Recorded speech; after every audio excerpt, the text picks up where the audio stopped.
Havanın temperaturu yüksəldikcə kondisionerlərə olan tələbat artır. Evlərdə, iş yerlərində və ictimai məkanlarda sərin mühit yaradan bu cihazlar rahatlıq təmin etsə də, mütəxəssislər onların düzgün istifadə edilməsinin vacib olduğunu bildirirlər. Kondisioner havasından düzgün istifadə edilməməsi o zaman ağırlaşmalara səbəb ola bilər ki, xüsusən tənəffüs yollarında havanı qurutduğuna və havanın nəm tarazlığının pozulmasına səbəb olduğuna görə tənəffüs yollarının qıcıqlanmasına gətirib çıxardır. Xüsusən xroniki tənəffüs yolu xəstəliyi olan şəxslərdə, allergik xəstəliyi olanlarda allergik rinit, bronxial asma, xroniki obstruktiv ağciyər xəstəliyi kimi xəstəliyi olan şəxslərdə daha çox təsir edə bilər həmin şəxslərə və simptomlarının artmasına səbəb ola bilər.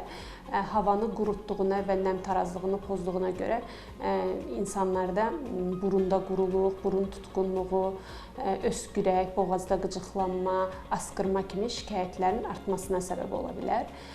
Eyni zamanda bildiyimiz kimi kondisionerlər çöldəki havanı alıb sərinləşdirərək bizə verir. Biz çöldəki temperaturla kondisioneri istifadə etdiyimiz mühit arasındakı temperaturun tarazlığı önəmlidir. Bu iki mühit arasındakı temperatur fərqi çox olmamalıdır. Yəni çöldəki temperaturla kondisioneri otağımızı sərinlətməyini istədiyimiz temperatur arasındakı fərq ən az 8-10 dərəcə olmalıdır. Yəni onun üstünə olduqca artıq aradakı tarazlıq pozulur deyə simptomlar da artmağa başlayır. Kondisionerdən istifadə zamanı yalnız otağın temperaturuna deyil, cihazın texniki vəziyyətinə də diqqət yetirilməlidir. Düzgün istifadə edilməyən və ya vaxtında təmizlənməyən kondisionerlər müxtəlif narahatlıqlara səbəb ola bilər.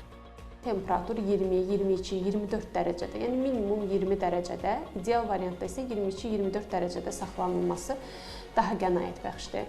Bir də ki, kondisionerlərin düzgün təmizlənmədikdə, filtr təmizliyinə düzgün şəkildə riayət edilmədikdə, baxımı düzgün zamanında icra olunmadıqda, hər il heç olmasa bir dəfə baxımı icra olunmadıqda, müəyyən tənəffüs sistemi üçün təhlükəli ola biləcək infeksion xəstəliklərindən ağırlaşmaya gətirib çıxarda bilər ki, filtrlər təmizlənmədikdə yenə orada tozdur, bakteriyalardır, inkişafı arta bilər və bu səbəbdən də tənəffüs sisteminin infeksion xəstəliklərindən ağırlaşmalı ola bilər.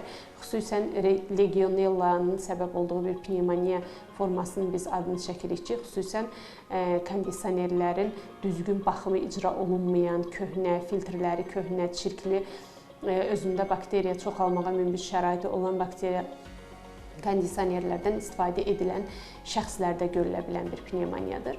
Kondisionerdən düzgün istifadə sağlamlıq risklərini azaldır, isti havanı daha rahat və təhlükəsiz keçirmə imkanı yaradır.